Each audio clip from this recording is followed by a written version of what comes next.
بسم الله الرحمن الرحيم ألف لام را تلك آيات الكتاب المبين إنا أنزلناه قرآنا عربيا لعلكم تعقلون نحن نقص عليك أحسن القصص بما أوحينا إليك هذا القرآن وإن كنت من قبله لمن الغافلين إذ قال يوسف لأبيه يا أبت إني رأيت 11 كوكبا والشمس والقمر رأيتهم لي ساجدين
پروردگارا آسمان تو ابریست اما چشمان یعقوب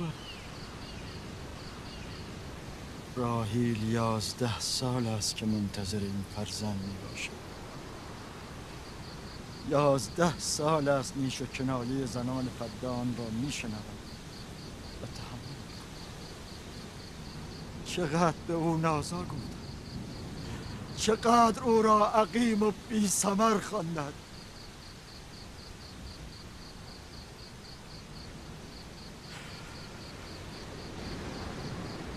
کاهن بزرگ مرا ببخشند.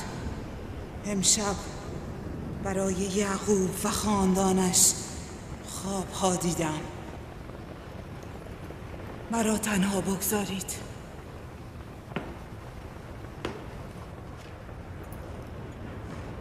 نفرین خدایان بر یعقوب و خاندانش باد. کفر یعقوب بی پاسخ نخواهد ماند. او باید مجازات شود. ایشدار بزرگ، آتش خشم خیش را بر یعقوب و خاندانش فرود آور. راحیل و فرزندش امشب باید نابود شوند. با این همه من نگران راحیل و فرزندم نیستم. بیم آن دارم که مرگ آنها موجب شادی ارباب معابد و بت پرستان شود. بیم آن دارم که تلاش چندین ساله من در محو شرک و بت پرستی بی نتیجه بماند. کاری بکن، همسر و فرزندم را نجات بده. نجات آنها موجب بیداری مردم فدان می شود. نجات آنها شکست معبد ایشتار و پیروزی یکتاپرستی بر شرک و بت پرستی است. خدای مهربان، یاریم کن، یاریم کن، یاریم کن.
این وقت شب این نور چیست؟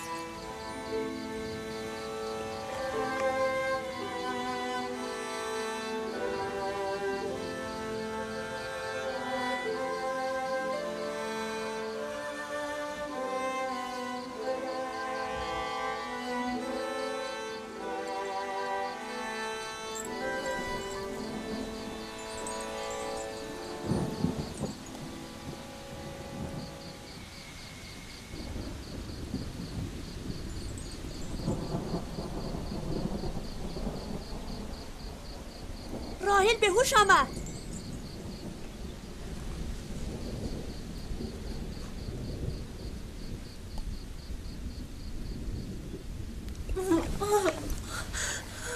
دوباره شروع شد.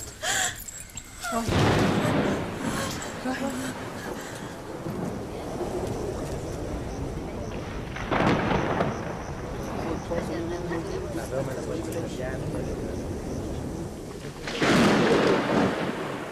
یعنی میخواهد باران ببارد؟ گمان میکنم آسمان میخواهد به حال راحیل بگرید. این نشان خشم خدایان است. تندر خشم خدایان فرود خواهد آمد. یعقوب و خاندانش مجازات خواهند شد.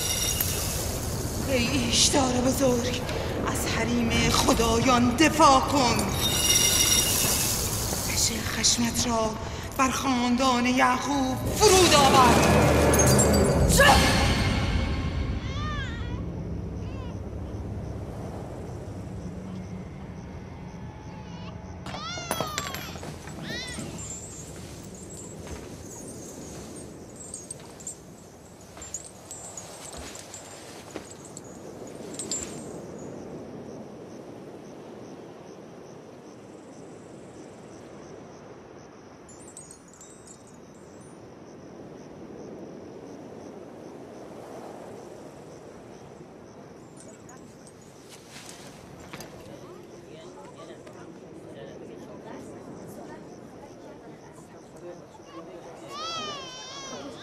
یعنی فرزند راحیل به سلامت به دنیا آمد؟ پس نفرین ایشتار، جادوی ایستر.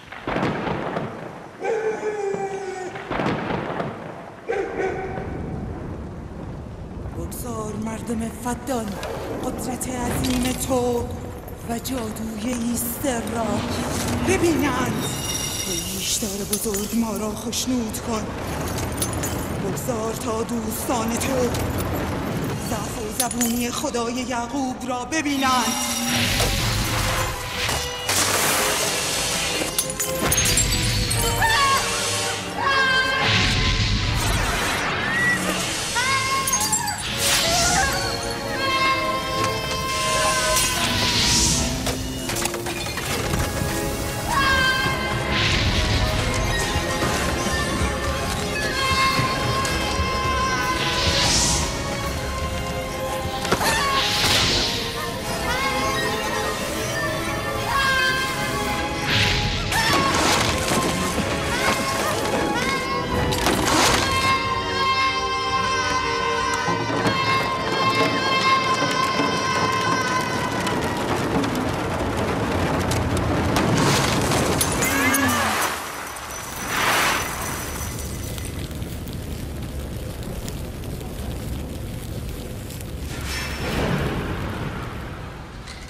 درود بر نبی خدا.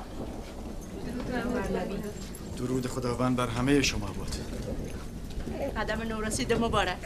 مبارک.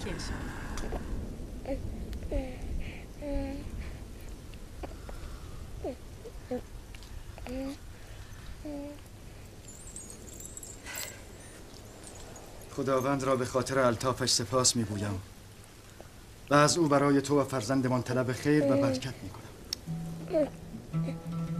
11 سال در انتظار تو بودیم. چرا این همه دیر؟ نمیپرسید فرزندتان پسر است یا دختر؟ یوسف اسم پسر است یا دختر؟ از کجا دانستید؟ چه کسی به شما گفت؟ همان که ساعتی پیش مژده ورودش را به من داد.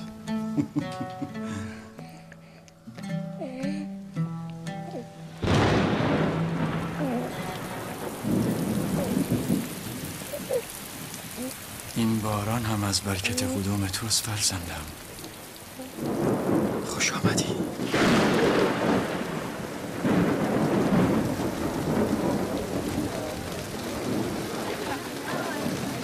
راهیل و فرزندش به سلامت هستند. آره به حالان چه کار؟ باران را بنگر که قحطی را از فدان میزداید. چرا متوجه نیستی؟ باران همزمان با تولد فرزند راهیل و یعقوب باریدن گرفت.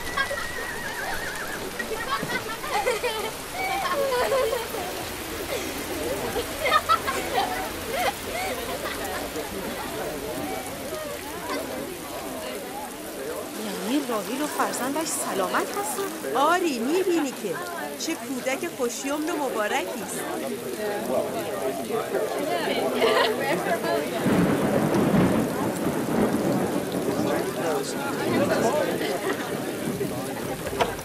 مردم چرا ایستاده اید؟ گوسفند و شتر قربانی کنید. بدان را آذین ببندید. از خدای یعقوب باید سپاسگزاری کرد. امروز روز حیات مجدد دختر من و پایان قحطی بدانش.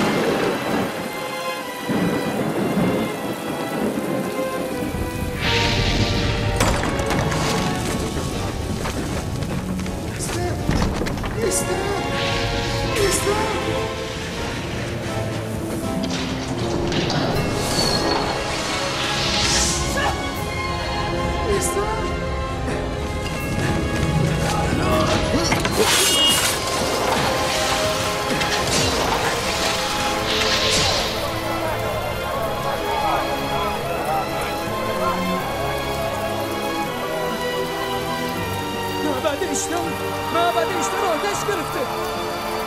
معبد آتش گرفته؟ عالی جناب، معبد ایشتار آتش گرفته. گفتی چه شده؟ معبد ایشتار آتش گرفته.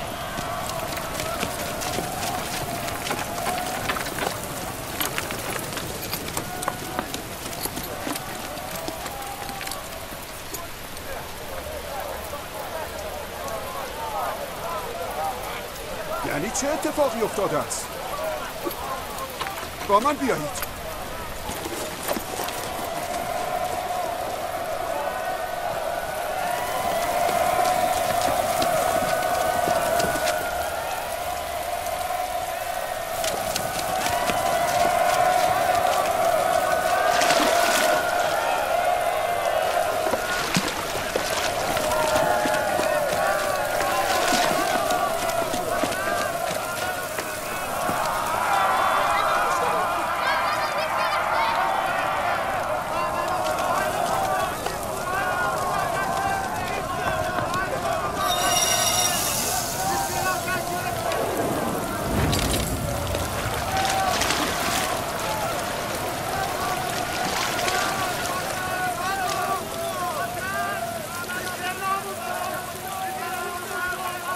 باران که همه چیز را میشوید و خاموش میکند، چرا بر آتش معبد اثر نمیگذارد؟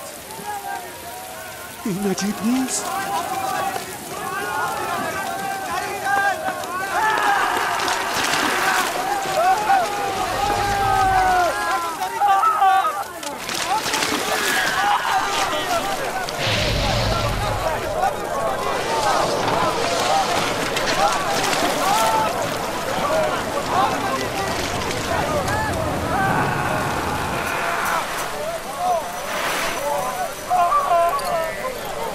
ساحره ایسته؟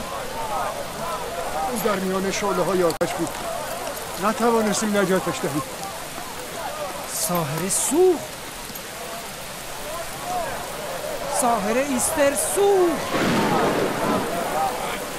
یعنی ایستر هم باید بسوزد؟ نمیشود برای او کاری کرد. مگر آتش کاهنه معبد رو هم میسوزاند؟ معلوم است او که از خدایان نیست، او هم میسوزد. این بود خدای قدرتمند اشتار؟ خود و کاهنانش در آتش سوختند و توان دفاع از خود را نداشتند. ایستر که میگفت راهیل و فرزندش نابود خواهند شد. چه شد؟ اینکه خودش نابود شد. چه نکنم؟ کجا؟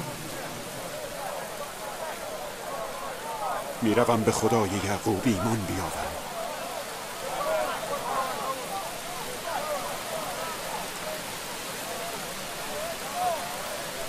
شما که میگفتید یعقوب عامل بدبختی و نابودی مردم فدان شده است، ولی به عکس فرزند یعقوب مایه نزول باران و خیر و برکت برای ما شده است. برویم. بمانید. کجا میروید؟ بمانید، از آیین نیاکان خود دفاع کنید. بمانید. کجا میروید؟ معبد در حال سوختن است. بیشتر نابود میشود. کاهن بزرگ میسوزد. برگردید. کجا میروید؟ آتش معبد باید خاموش شود. بیشتر نجات بدهید. آتش را خاموش کنید.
گویا باران رحمت الهی جسم و جان این مردم هر دو را تطهیر کرده است.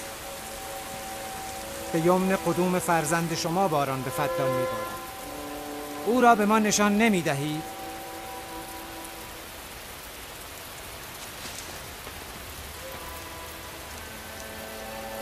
من ناگزیرم که به نبوت شما اقرار کنم، چرا که به عیان دیدم با آمدن فرزند تو هم معبد بت پرستان نابود شد، هم قحطی فدان.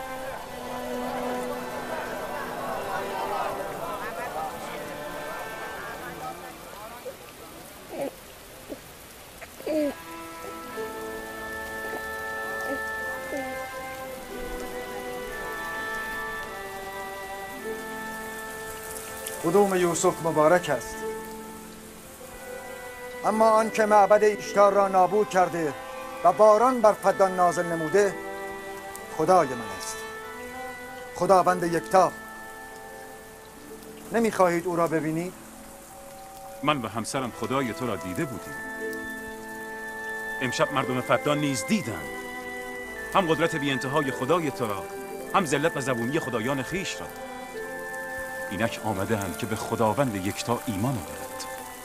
ای نبی خدا، ای نبی خدا، قلوب اینان را با نور ایمان منور گردان. آیا همه شما بر کلام فارس هستید؟ با من بگویید. ما از همه خدایان سرد و سنگی و دیگر خدایان زمینی بیزاری می‌جوییم و به خداوند یکتا ایمان می‌آوریم، خداوند آسمان ها و زمین و به همه پیامبران و فرستادگانش ایمان می‌آوریم و از فرامین آنها اطاعت می‌کنیم.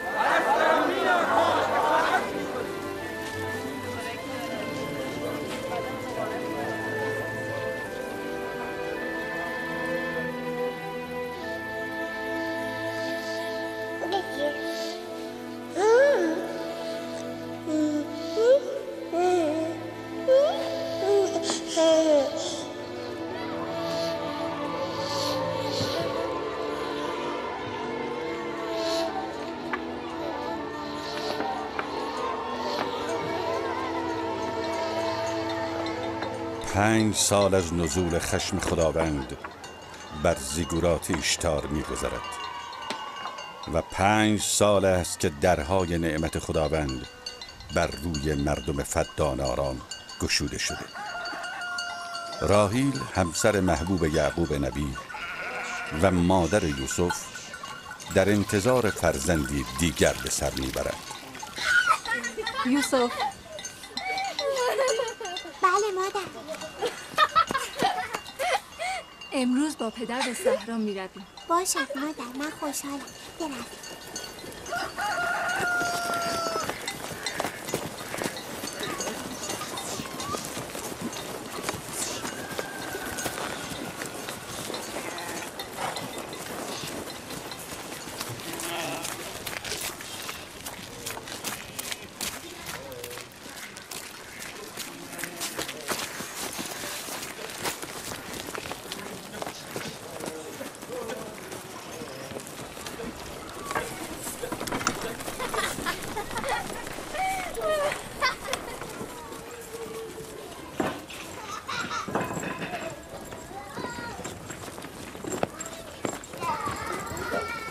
آن زمان که از یعقوب فرزندی نداشت محبوبه او بود، اکنون که دیگر هیچ. من و زلفا کنیزیم و لیاقت گشت و گذار با یعقوب نبی را نداریم. مادرت لیا چه؟ شاید کار دارد، شاید هم علاقه به گشت و گذار در صحرا ندارد. چه میدانم؟ و شاید پدرت جز راحیل کسی را دوست ندارد.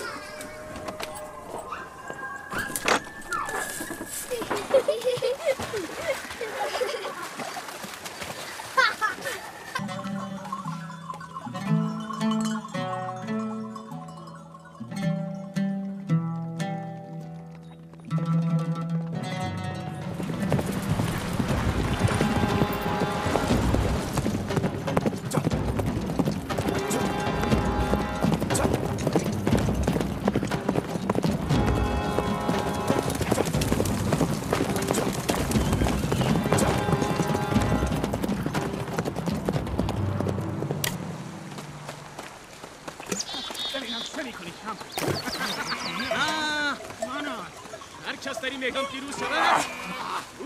قصد دارم به زودی به زادگاه هم کنعان بازگردم.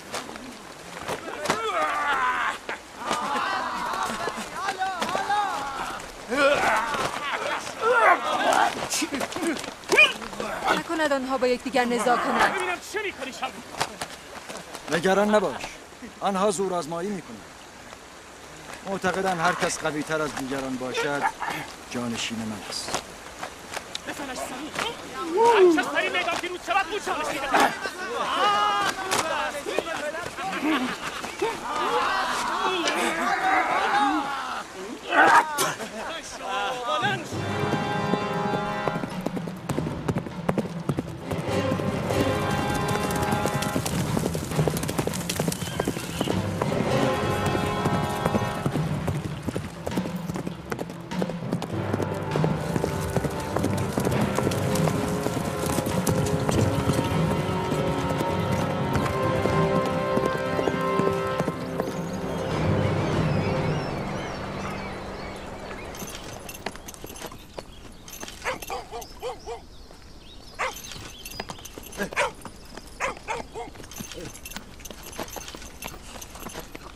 یعقوب نبی را میشناسی؟ فرزند اسحاق پیامبر؟ او و فرزندش مایه خیر و برکت فدانند. آری میشناسم. کجا میتوانم او را بیابم؟ دایی او لابان فرماندار است، نزد او.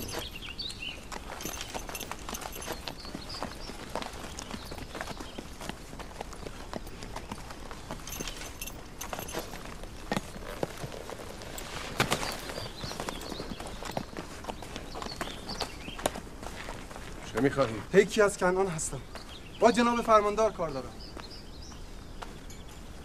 دنبال من بیا.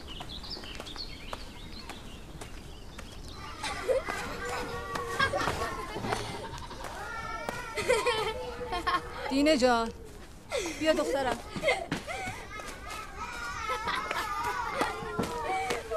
با یوسف بازی کن تا مادرت رو یاری کنه. باشد؟ باشد.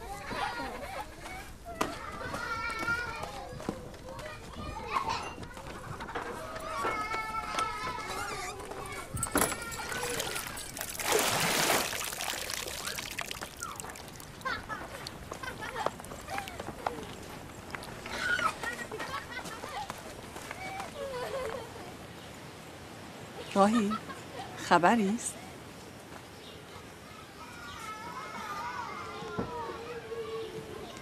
مبارک است. نبی خدا هم خبر دارد؟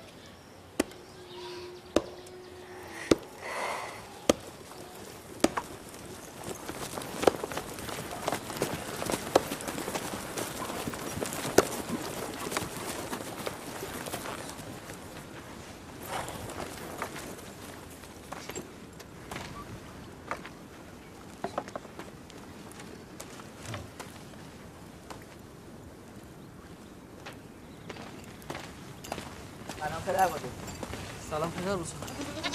سلام پدر بزرگ. سلام پدر، خوش آمدی. سلام. چه شده یادی از ما کردی؟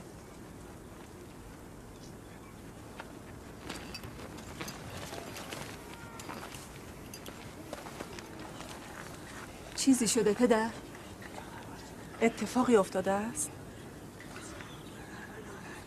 آن مرد که میبینید از کنعان آمده و خبرهای خوبی برای ما ندارد. یعقوب کجاست؟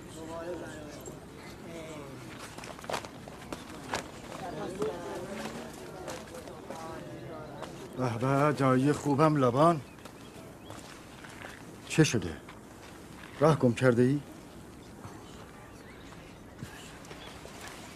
اگر چه تلخ است اما میدانم تحمل شنیدنش را داریم.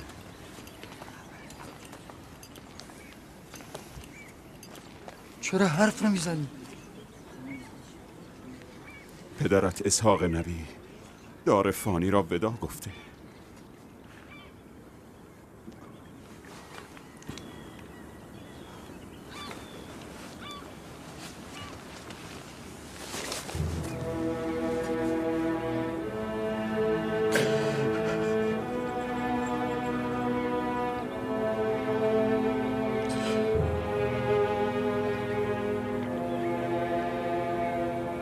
همه از خدایی و به سوی او برمیگردیم.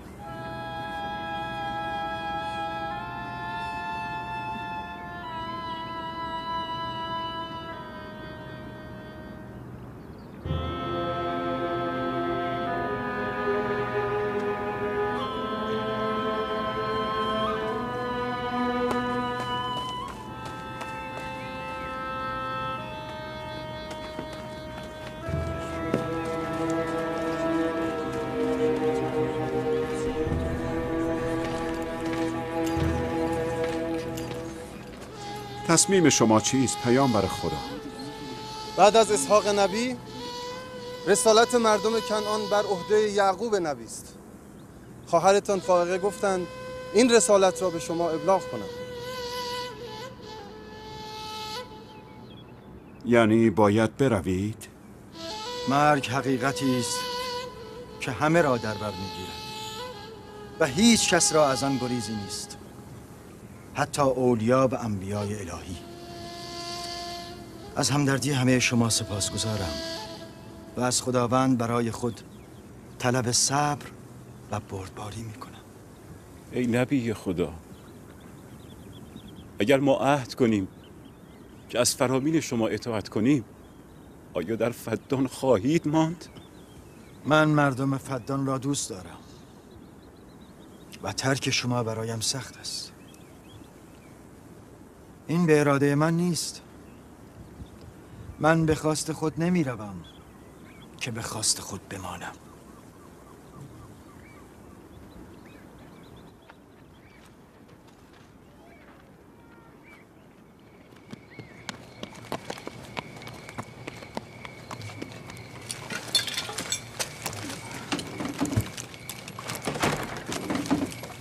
به خواست خدا ما فردا به سوی کنعان حرکت می‌کنیم. ما آماده. ما هم آماده. من و همسرم نیز وسایل خود را جمع کرده ایم. شما دیگر کجا؟ با شما به کنعان. ما تا عمر داریم از نبی خدا دست بر نمی‌داریم. شما نمی‌توانید با ما بیایید. بهتر از همینجا در فدان بمانید. خانه و کاشانه من جای خوبی برای زندگی شماست.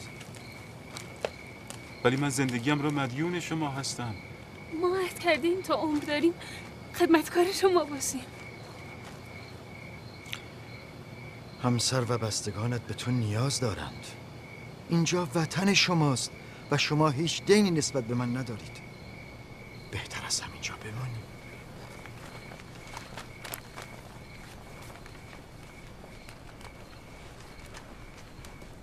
خداوند را سپاسگزارم که به ما نور هدایت ارزانی داشت. من سالها با شما زندگی کردم. در غم و شادی شما شریک بودم. از اینکه شما را ترک می کنم غمگین هستم. شما روزی بت پرست بودید. خداوند یکتا نور ایمان بر قلب‌های شما جاری ساخت و شما بت‌های خود را دور انداختید و خدای یکتا را برگزیدید. قدر ایمان و دعوت الهی را بدانید. مبادا تاریکی کفر و جهل را جایگزین نور الهی کنید. یعقوب باشد یا نباشد، خداوند یکتا ناظر بر اعمال و افکار شماست. خدا نگهدار همه شما.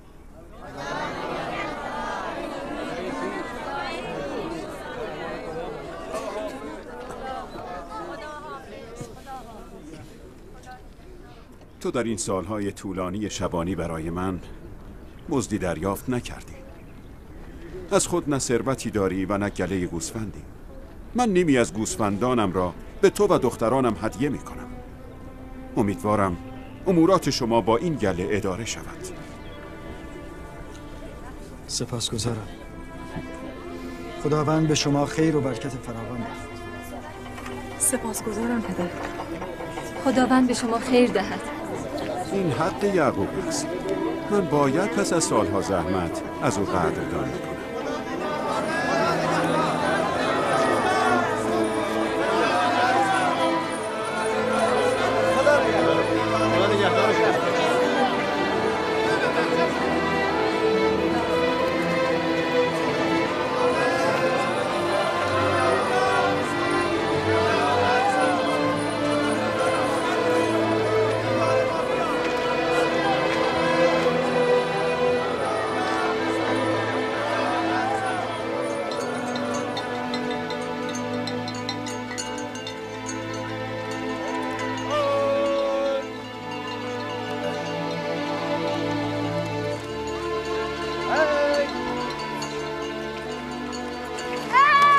نگهدار همه شما.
خاله، چرا بلهه و زلفا نسبت به مادرم راهی حسادت میکنن؟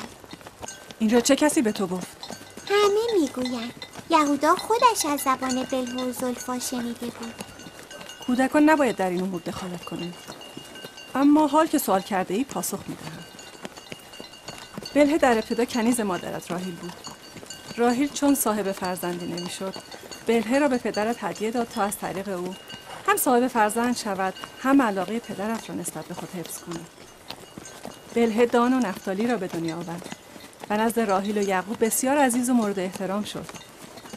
حال طبیعی است که با به دنیا آمدن تو بلهه فکر کند که دیگر آن جایگاه سابق را ندارد و همین موجب حسادت او شده باشد. آیا زلفا کنیز شما بوده؟ آری.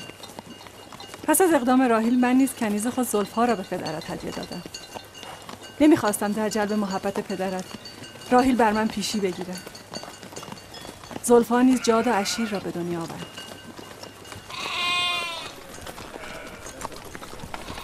لاوی، شمو چه میکنی؟ جل پراکنده شد، آنها را بازگردانید.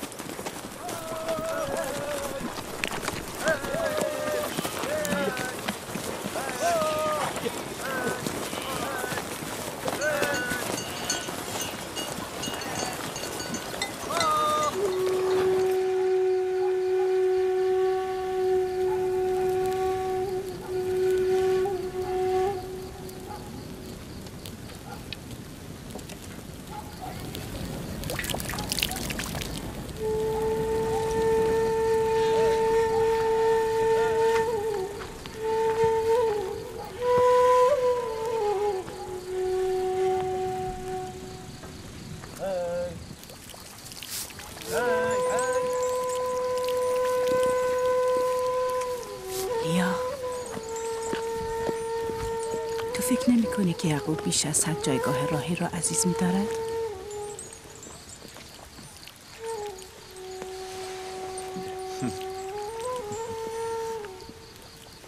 من نیازی به حسادت با خواهرم ندارم. نه تعداد فرزندان او بیش از من است و نه محبت یعقوب به او افزون تر از من. پس حسادت برای چی؟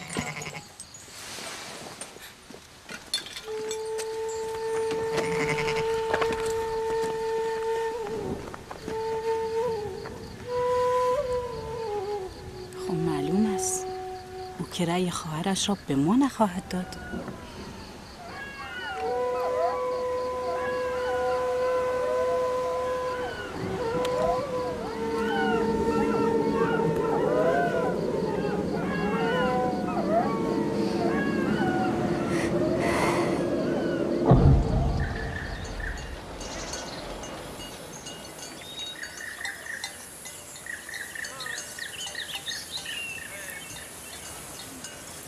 راه طولانی نشد؟ چیزی از راه نمانده. زندگی قبایل پشتشین هم همین است. هم سفر میکنند هم زندگی.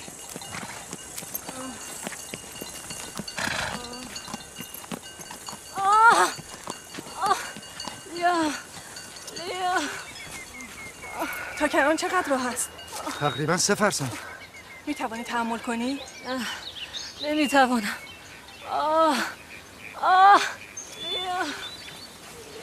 یهودا لاوی، شامون، چادر را برپا کنید، همینجا اتراق میکنیم. در کرمان قابلی یافت میشود؟ آری میشود. جیرا، زود به کنعان برو و خواهرم فاقه با یک قابله به اینجا بیاد. عجله کن. برو زود باز میگردی.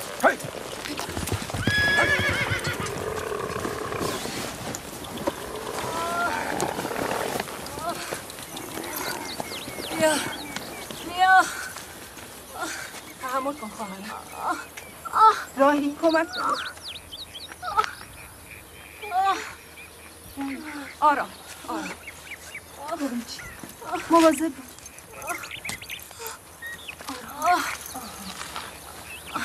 آتش آماده کنید. زلفا زیر انداز بیاور. چه شده مادر؟ حالتان خوب نیست؟ نگران نباش، چیزی نیست. دینه، یوسف را ببر. بگذار بماند. لیا تحمل کن خواهرم.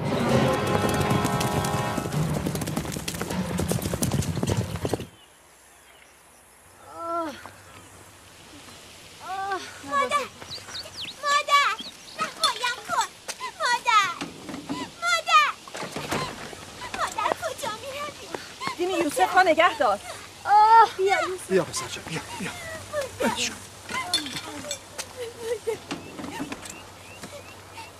چه شده پسرم؟ یوسف تو نباید بروی. پدر من برای مادر میترسم. چرا پسر جان؟ اتفاقی نیفتاده؟ نگران نباش.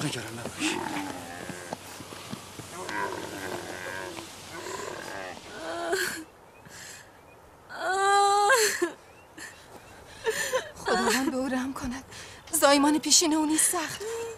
چیزی نمانده بود که از دست برود. به یعقوب بگویید دعا کند.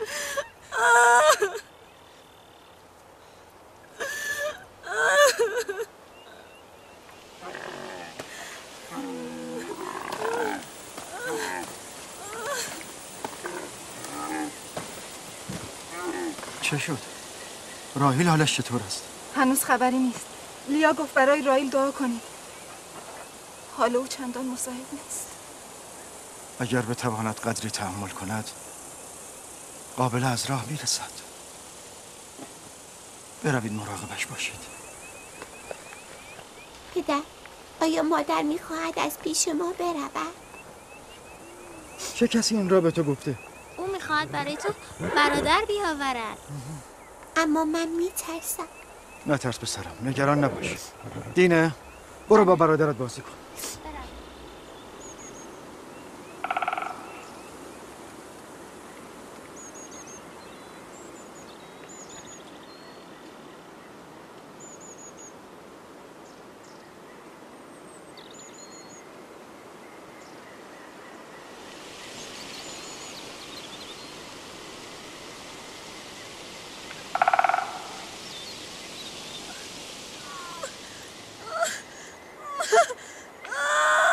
اگر این بار همچون زایمان پیشین باشد خداوند به او رحم کند. مشکل بتواند جان سالم به در ببرد. نمیتوانی نفوس بد نزنی؟ جغد شوم.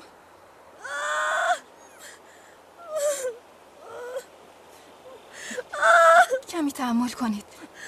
به دنبال قابله رفتم. تو کنعان راهی نیست.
فرزندانم باش.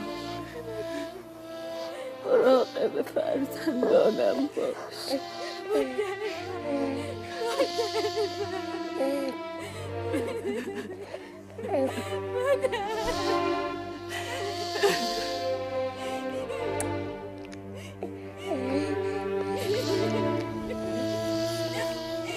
مراقب فرزندانم باش. نگذار غم بی مادری را احساس کنند. نگذار.